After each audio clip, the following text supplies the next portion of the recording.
Mes prédécesseurs ont travaillé à utiliser l'énergie fossile de la manière la plus efficace possible. Aujourd'hui, l'Europe est dans une transition énergétique. Cette transition veut dire sortir des énergies fossiles, se défossiliser. Mais il y a un double challenge. Le premier, c'est l'ampleur de cette transition. C'est plutôt une transformation qu'on devrait l'appeler. Et cette ampleur est telle que ça ne va pas se faire du jour au lendemain. Le deuxième challenge, c'est que tout instant où on hésite, on continue à émettre du carbone dans l'atmosphère et on continue à dérégler le climat. L'Europe peut-elle réussir sa transition énergétique ? La réponse est oui, mais.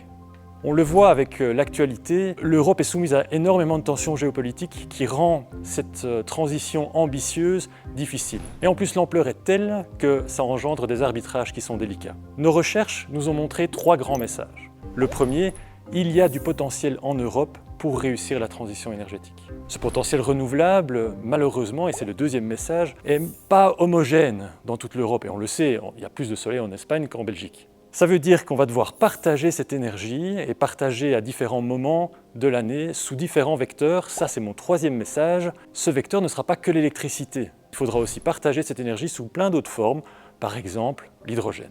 Au-delà de ces 3 grands messages, on a aussi observé quelque chose de très important, le rôle clé de la sobriété énergétique. Ne soyons pas naïfs. La sobriété, ce n'est pas un simple interrupteur qu'on peut activer comme ça.